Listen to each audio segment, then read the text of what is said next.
folks, welcome to Ecommerce 360. Today we have someone special. We would like to call him the e-commerce doctor, for he has the power to diagnose the exact problem that your e-commerce is ailing from, and more importantly, give you the exact antidote. So welcome Jon Ivanco, co-founder of Form Toro. Hey John, welcome to the show.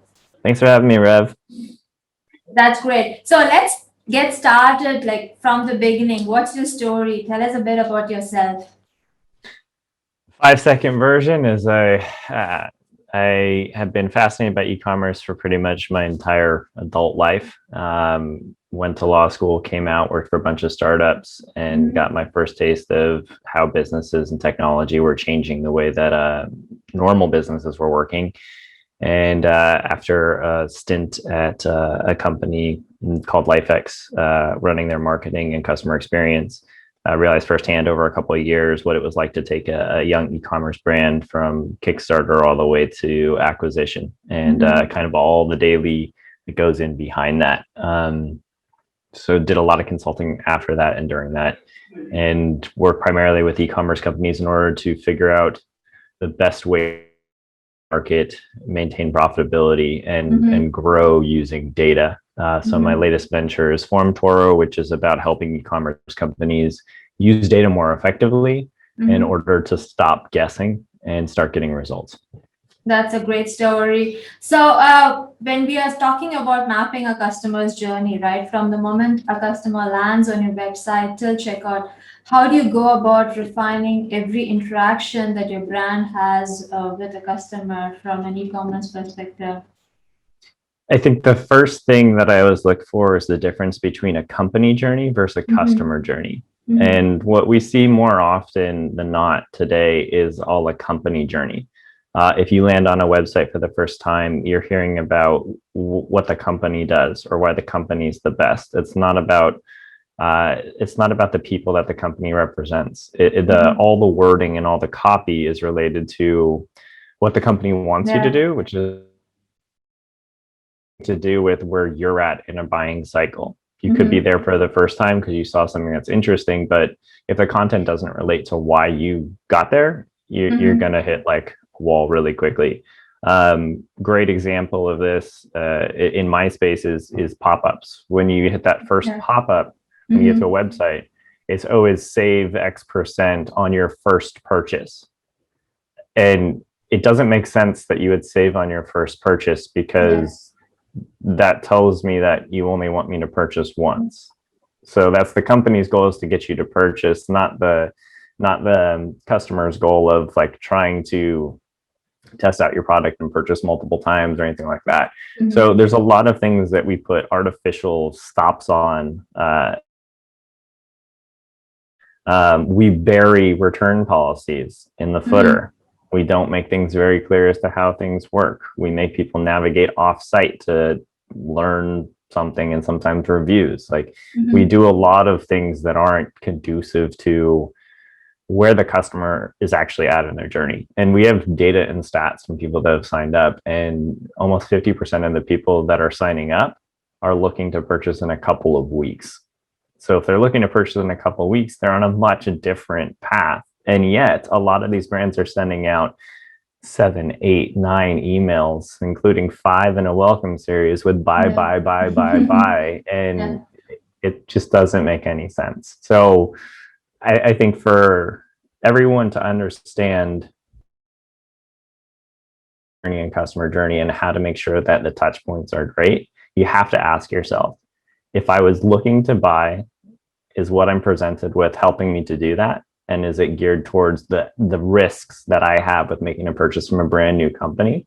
And if I'm looking to buy in a couple of weeks, does the same content apply? And if I'm just there browsing and I'm comparing a bunch of different brands, what can I do to create an experience that's going to bring me into kind of the community and let me grow with that community in a way that isn't sales related? That's great. So that's awesome. Talking about customer experience, right? So cart abandonment is a huge challenge for e-commerce businesses, and even greater challenge is figuring out why these high intent customers. So the customers who wanted to purchase from a particular brand are abandoning a cart. You don't know why. And why do you think, or how do you think e-commerce brands or businesses can combat this challenge of cart abandonment, which is clearly, a case where a high intent purchaser or a buyer is abandoning your brand for some reason? Cart abandonment's an interesting thing. I know there's a lot of stats thrown around that say it's 80% and it's even Yeah. higher on mobile. And I think that there's a couple things that are working kind of not in the right direction. One is a lot of people start their journey on mobile. Absolutely terrible in terms of an experience to check out and do things. And most websites aren't optimized or don't have a separate site for mobile. And this is a huge, I would say, like the number one thing for e-com thinking moving forward is making sure that your site is optimized for mobile and a good experience for checkout on mobile. The other problem that we have is mobile is usually a stripped down version of the site that doesn't give as much details. So a lot of people start their journey on mobile and then they finish on desktop, but because they're two different devices, we can't track across devices to know it's the same person. So it's entirely possible that your high abandoned cart rate on mobile is expected and should be expected and is actually a lot lower than it is. There's just no way for us to really track. So I want to throw that out there first. The second part, abandoned carts happen for a couple reasons. One, someone genuinely had some degree of hesitancy about completing the purchase. And we read all the articles, they all say the same thing. They all say it's price related or shipping related or having to create an account, blah, blah, blah, blah, blah. I don't think it's any of those things. I think from data that we've looked at, a lot of the times people will add something to a cart because it's an easy way to bookmark that item and know you're going to get an email about it.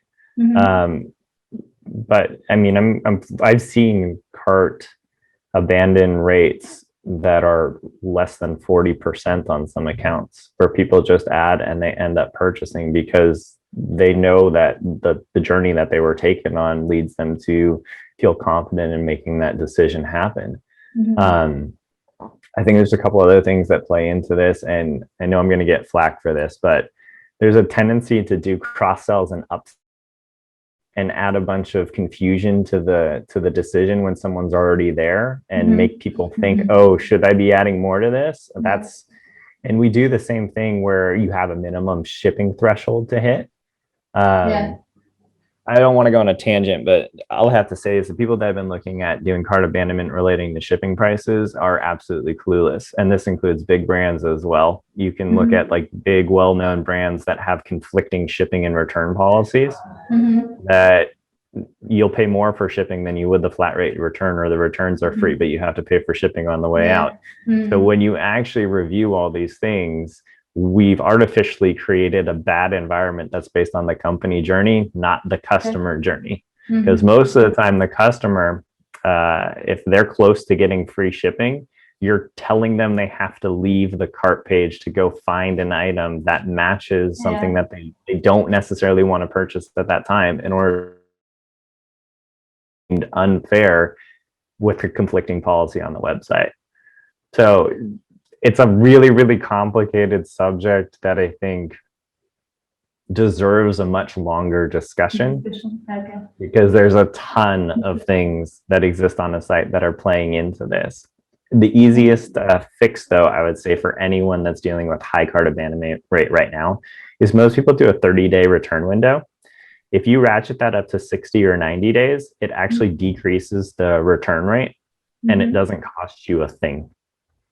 Okay, that's interesting. That's very interesting. So, okay, after cart abandonment, we come to the most anxiety-ridden part of e-commerce, which is shipping, where there is absolutely radio silence from brands. When it comes to shoppers, they have no clue where their order is, except order after the order confirmation message that they receive. How do you think brands should be getting a handle on their post-purchase experience, and especially through emails or through notifications? How do you think they could, calm the anxiety in a much better manner? Well, I'm really glad that you said anxiety, because I think a lot of people and brands in the company journey says, oh, someone's super excited they bought a product, right? They're really, really happy about it. But every time I hit buy on any product, there's like this split second that says, should I have purchased that? Yeah, And is this going to live up to expectations? exactly. And I really don't think that us in e-commerce consider that part of the customer journey, but it is the customer journey. When I check out, there's always a little bit of hesitation of, is this going to be worth it, right? And Yeah. what am I going to have to do if I have to return this? Do I have to package this back up? Do I have to send it back, etc.? I think the anxiety happens before you purchase, of not knowing and not having it clearly laid out as to what happens if you want to return this. I would love to see more people. I would love to see more use of informal, like pop-up modals on like your cart page and on stuff like that, where it says what happens if I need a return, and it lays it out in quick, easy steps. I think that would be amazing, because I always am going to have that question if it's not clear. Make that information really key. I know this is all like pre-purchase, but pre-purchase affects post-purchase, and we don't give it enough credence for that. Because if you go in with clear expectations, you are able to leave and handle that. With knowing where a package is at, that total frustration point, especially over COVID, with like the post office taking forever, all the backups and the insane amount of e-commerce that happens, and the anticipation of like an Amazon delivering on Saturday and Sunday, and most other brands just not, most other shipping carriers not. Like, I think that people are genuinely patient if you journey with that store, but there's not enough of a narrative related to the advantages of buying direct, and that feeling you get of buying direct, of being able to directly support the company and the people, because a lot of consumers don't care. The customer journey is, I want the best price, and I want it to get me the absolute fastest. The company journey is, please buy from us so that we can make our extra 30% margin, because it helps keep the lights on and helps keep the cost low to you guys, right? And no one says that on their website. Like, it would be really great if a company said, hey, we're available other places, but here's why we'd like you to buy from us, because we're able to make more profit margins, which allows us to pay everyone better here at our company and allows us to continue to grow. By buying from somewhere else, even if they're a partner of us, it's directly cutting into our bottom line. If you said that to someone on your website, is to wait for a package, you feel like it's a badge of honor. You're waiting because you feel good about waiting, because it's the right thing to do to support a company that you like. And that goes into kind of what you're talking about with post-purchase. Is I'm okay with getting emails. I'm okay with the occasional text message too, if it's something that I really want to see. I do see a lot of that changing though. I think that in the next 4 years, most stores are going to have their own progressive web app, or app that you can have on your phone. So you're going to get a push notification when something happens, which I think is where we're headed. I don't think SMS is the answer. I think everyone's leaning on it really hard as a channel. Like, it's going to go away in a couple of years. I think that your traditional emails are always going to get high open rates just to see where things are at. But back in the day, if it was something I really, really wanted, I'd be checking the tracking. Now I don't care. It's going to show up when it shows up, and I only get worried if it doesn't show up over X amount of days. So to your point, like, I want to hear from someone is, has something materially been updated, or do you know something's going to be slowed down? Do you want to give me a heads up? Because that's always nice. Okay, that's great. So delivery alerts only if something goes wrong is what you're saying, as far as post-purchase emails are concerned. So taking a bit of detour here, there is this age-old war between acquisition and retention strategies. How do you think brands should strike a balance between the two? God, the amount of people that are hiring right now for retention specialists, and this Yeah, whole shift to like customer lifetime value. exactly. I don't think people really understood that that's what you should have been doing all along. And there are so many instances of a company journey versus customer journey on a website that's all geared towards convert, instead of, are they ready? Can we build a good experience that they're going to enjoy?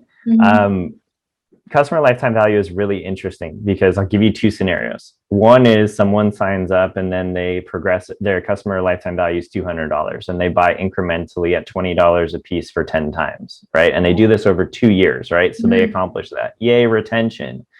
If someone signs up and spends $200 on day one, you've already hit your customer lifetime value. Do you care?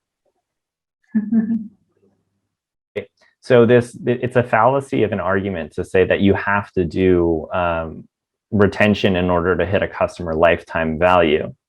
My goal when I work with companies is instead to think about it differently. If I can get you your entire average customer lifetime value within the first 6 months, let's go find someone else like that person. We have so much data based on their buying behaviors and data associated with the path that they took that we just need to go find other people like them.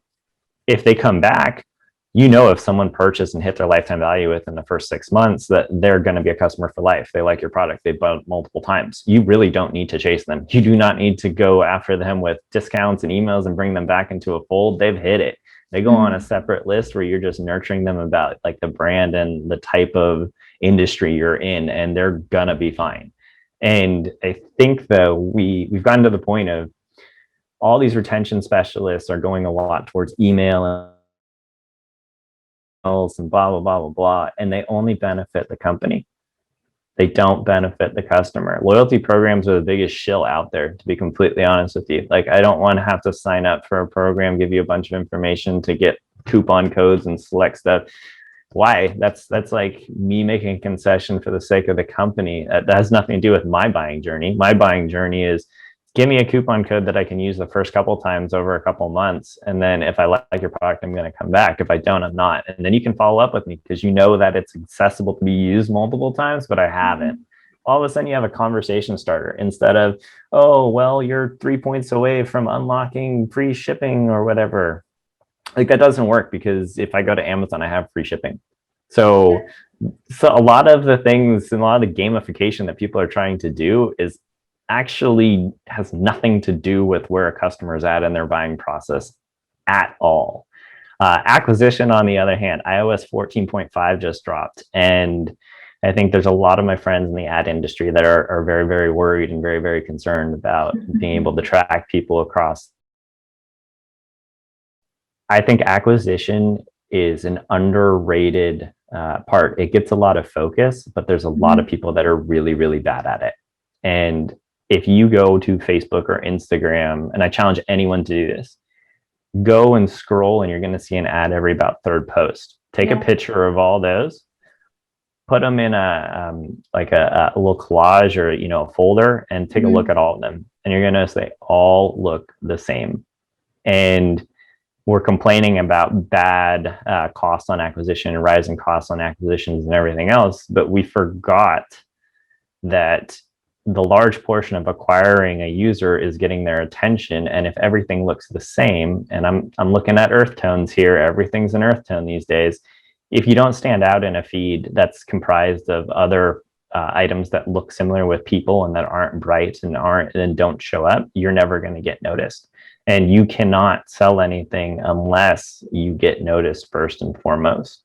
So the debate between acquisition and retention isn't really a debate. They have to work together, but they have to work in such a way where you understand the value of each of those differently, and you understand how coexist in working together to create one unique experience for the customer, not based on the company. Because right now, acquisition is about buy. Everything's about conversion. Yeah. Most people, though, aren't ready to buy right away. So what do? We send them more emails that say buy. Like, we don't actually nurture them through a buying process. We just say, oh, you should have enough information. Our product's the best. You should purchase it. That's not really what a lot of people are looking for. When a lot of people sign up or opt into something and they're not ready to purchase, it usually means that they're comparing other products in the space. It'd be really great if people started actually acknowledging that fact that they're looking at other products and took a different approach. Would be like, oh, are you considering, you know, whatever, 4-way stretch pants? here's a breakdown of why and where four-way stretch pants came from and how they've evolved over time, and what they're great at doing, what they're not so great at doing. Should you wear four-way stretch pants to a bit? Probably not, right? But like, great for, not great for. There's a lot of good content that would be fun in that to kind of explain why something's good that we're just not doing. And I don't know why. I think it's general laziness because we had it so easy for so long with ads, and we had it so easy with emails with set it and forget it. And as long as you sent out an email, people weren't getting a ton of them from brands, so people would see it and then they'd end up purchasing. But I see those days are radically numbered. So what you're saying is stop scratching the surface on both acquisition as well as retention and go deep down.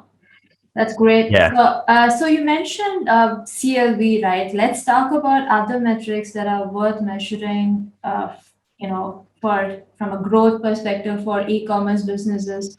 What do you think are very relevant or kind of the North Star metric? And what do you think are completely useless and irrelevant and still marketers are, kind of measuring it despite of its, uselessness? I think most of them are irrelevant. I hate to say it. I really don't think any of them are too relevant anymore. Conversion rates, if they're low, it's because you have low quality traffic and low intent traffic. Have a low sign up rate. Once again, it's quality of your audience. It's got nothing else to do with anything else. But your sign up rate on a website doesn't actually matter. It's the sign up to conversion rate that matters. And then it's your sign up to conversion rate and repeat purchase rate that actually matters. So people are focusing on all the wrong numbers for all the wrong reasons. And as marketers, we got stuck into this book of KPIs that we were told that we need to hit. And as long as we hit them, we get raises, we get promotions, we look really good, and everyone's happy. It's the same thing with an agency. When you hire an agency, in my LinkedIn post bash on agencies a bit around this, and it comes down to transparency, where an agency tells me that their average ROAS score is like 3x or whatever. That's spectacular. I don't care. The reason why is it's always a blended ROAS between new and retargeting, and the majority of businesses make all their money on retargeting. And retargeting happens to be usually like 6 to 8% is 6 to 8x is where you're like looking to be.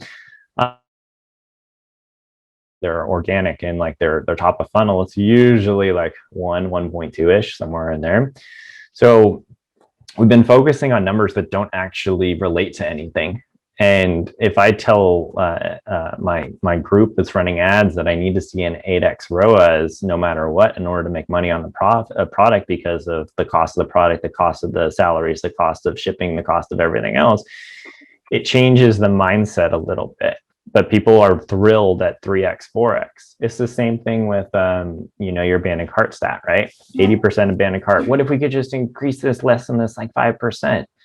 Why are they abandoning carts? We don't ask the questions as to why something might be happening. And we follow the same pattern of focusing on numbers that we're thrilled with. Email open rate, 25%, I'm spectacular. 30%, I'm doing percent, I'm a god, right? Oh, I got 4% click-through, sweet, right? That's really bad. 4% click-through is 96% of people. It didn't resonate with that message. You messed up.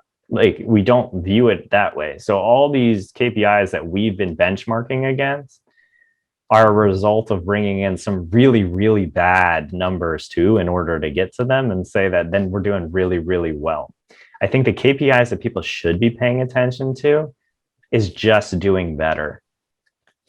It's that easy. Every single week, just doing a little bit better. If you sent something out and it did okay, find out how you can make it do just a little bit better. I mean, there's a lot of talk about 1% better every week, and in 2 years, you'd hit like 100%. And I really do believe in every Friday, I like to go through a post-mortem with everything that we ran for the week. What worked well, what didn't work well, what would we have done differently? What are we going to do different?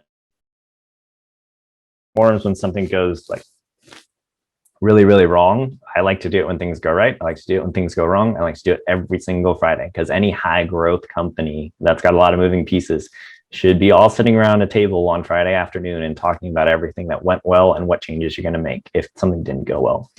Um, some of the ones that are interesting with like customer lifetime value and AOV, average order value is probably average order value and ROAS are my two least favorite KPIs. Average order value does not matter at all. And I know people want to jack it up and do cross sell, upsell, etc. We've run tests though using multi-use discounts. The first order is always low. The second order, if someone loves the product, is always high, like really, really high. So, and I just want to try it out and I want to de-risk my purchase by just buying a little bit to test the quality and see if it's a good fit for me. And then if I really like it, I'm going to come back and I'm going to spend a lot of money. But we're not based in e-commerce around from the start, right? Single use discount, etc. We're based on a single transaction conversion and chasing instead of building. So if we take a step back and we change our opinion about what AOV should be, which is your first AOV should be low. You want it to be as low as possible. You want someone just to buy to get part of the brand, and they're going to pay the shipping cost because they really care, right? That second purchase, though, you should be looking for a gain in that. And if it's not a supreme gain and they're buying the same product, it could be that they have a limited budget. It could be that they're just not super convinced. But if they're starting to buy multiple products from your store on that second purchase, third purchase, then they like your product and they like what you're doing. And it can be established that your AOV should, what your AOV is in relation to your total value as a customer, right? So you're just building towards that building block of hitting that number. I've seen some customer lifetime values and AOVs be knocked out in two purchases. Like first purchase is low, second purchase is 10x the first purchase, and you call it a day. That person's pretty much set for that particular product sector. So KPIs in general, I think we need to relook at all of them. I think they exist for the sake of getting people promotions and making sure agencies are doing their job. Most of them are quantitative. You don't really bring a lot of qualitative into that. And I think without qualitative and quantitative, we're really just guessing. So that's a great analysis. So finally, before we let you go after this wonderful conversation, but really deep insight, what do you think are the key e-commerce trends that brands must pay attention to? Brands need to start running more like businesses. I mean, this is like the most mean thing to say, but a lot of brands are big hyped up into making pretty social and, you know, hyping a story and everything else. And your average e-commerce brand selling a physical good makes maybe 30% if they're really, really a well-oiled machine. So 60-70% of all the money they make goes back into services and shipping and everything else and building the products and stuff. And I think with a lower margin product like that, and some do better than others, but 30% seems to be like the base mark for really companies. I think the trends to pay attention to are community over acquisition, acquisition not with the intent of selling, but of bringing someone into the community. And I'm going to hype on this so much. Data is your friend. And there's too much guessing that goes on in this industry. And as a result of all the guessing that goes on in this industry, if you continue guessing, we're going to continue celebrating 2% conversion rates. If you continue guessing, we're going to celebrate 20% open rates. If you continue guessing, we're going to celebrate 3% like conversion rates. If you continue guessing, anything less than 80% on an abandoned cart is going to be considered good. I think those are artificial benchmarks. And the quicker that teams get around to the idea that we should be doing better and that there are options to do better, the better off we're going to be. But that main one to follow is you're not going to be able to count on any one channel anymore for acquisition. It's not possible. You can leverage certain channels that are always going to be better than others, but you have to take the customer experience off of that channel as much as you can so that you're using your various channels to draw in that traffic, but then you're capturing that data along with that person's intent to figure out exactly what journey to put them on. And be patient. If you know that someone's buying behavior doesn't merit with them purchasing, really soon, remove them from campaigns for a couple months. There's no need to pepper someone. The biggest thing that I want to say in terms of like a trend is that we've become so obsessed with the company journey over the customer journey, and it becomes blatantly obvious when you look at like something really simple.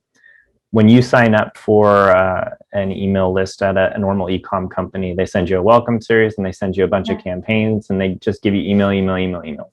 I had 380 emails in 320 days from a company. Wow. Like, that's how bad it is for some companies. But when you dig down even farther, when you unsubscribe from that email, the first thing they ask you is, why are you unsubscribing? When you subscribe, no one ever asks you why you were subscribing. So if you want to think about like everything all in once, company journey versus customer journey, and how to know and pretend like you know the difference, think about every little interaction that you have with your customer during that journey and what parts they're in control of and they're telling you what they want versus the parts that you're in control of and you're telling them what you think they should want. That's the biggest trend I think we're going to see across e-com. There's going to be a condensing of agencies that are offering services. There's going to be a lot of e-com businesses that go out of business because they can't compete with the rising costs. But any company that focuses specifically on doing the customer journey instead of the company journey is going to be able to see long-term success and a clientele and a customer base that's going to come back and shop more. That's just wow. That's awesome. So folks, stay away from bells and whistles. Stay away from pushing down your company propaganda to the customers. Instead, listen to the customers. Thank you so much, Jon, for coming on our podcast today. We had a wonderful, wonderful conversation. Thank you so much. Thanks for having me. Thank you. Bye-bye.